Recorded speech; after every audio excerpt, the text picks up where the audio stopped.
Sa mga balita naman po sa labas ng bansa, mahigit 200 aftershocks nang naitala matapos muling yanigi ng malalakas na lindol ang Hualien, Taiwan. Dalawa sa mga yan umabot ng magnitude 6 at magnitude 6.3. Sa tindi nga ng pinsala, gumuho ang isang gusali sa rehiyon. Habang nakuhanan din na halos nagsasayawan sa lakas ng lindol ang kable ng kuryente maging mga puno sa isang residential area.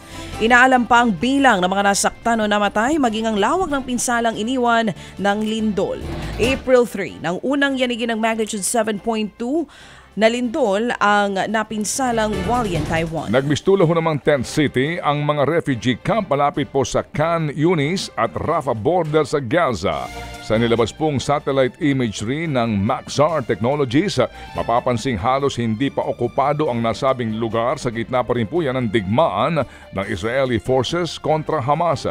Una nga pong sinabi ni Netanyahu, kaya po yung Prime Minister po ng Israel, na pupulbusin nila ang natitirang miyembro ng Hamas sa Rafah. Sa huling tala po yung maabot na sa higit na 34,600 na mga Palestino ang namatay sa gera na magkabilang panig. Umabot naman sa 150 rallyista ang inaresto ng mga pulis matapos ang isinagawang pro-Palestinian rally sa Yale at New York University sa Amerika. Nagugat yan matapos ang naunang pag-aresto ng New York Police sa higit 100 demonstrador noong nakaraang linggo. Bukod sa protesta, nagsagawa rin ng hunger strike ang mga nakilahok na rallyista.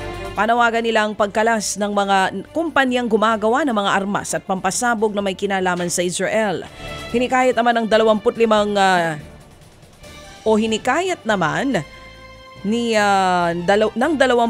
si US President Joe Biden na aksyonan na ang nangyayaring krisis sa New York City upang manumbalik ang kapayapaan doon. Sa ilang pang mga balita mula po naman sa ibayong dagat, abay sumampa na po sa 10 ang patay matapos nga po magbanggaan at bumaksak ang 2 Navy helicopter sa bansang Malaysia.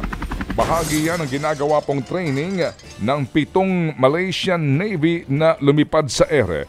Pero ilang segundo ho lamang kitang nagbanggaan ang 2 sa 7 helicopter. Sa taas nga po ng 200 talampakan ay nagpaikot-ikot ang mga ito, tsaka po tuluyang lumagapak. At ayon sa report, masyadong magkalapit ang 2 aircraft dahilan po upang magkasabitan at mauwi sa malagim na trahedya. Ginawa po ang pagsasanay para nga po sa ika-9 na pong anibersaryo po ng Royal Malaysian Navy ngayong darating na Sabado. Samantala, nasagip naman ang isang lalaki matapos matrap sa nasusunog ditong kotse sa Minnesota, America. Tulong-tulong ang mga rumesponding sibilyan. Masagip lamang ang biktima habang patuloy na nilalamon ng apoy ang kanyang sasakyan. Ayon sa mga otoridad, nagawang kumabig sa gilid ng kalsada ang motorista bago magsimulang umusok at tuluyan nga itong masunog. Isinugod na sa ospital ang biktima sakay ng kotse. Inaalam pang sanhi ng naturang apoy. Ted Filon at DJ Chacha ngayon nasa Radyo 5 92.3 News FM Monday to Friday 6 to 10 a.m.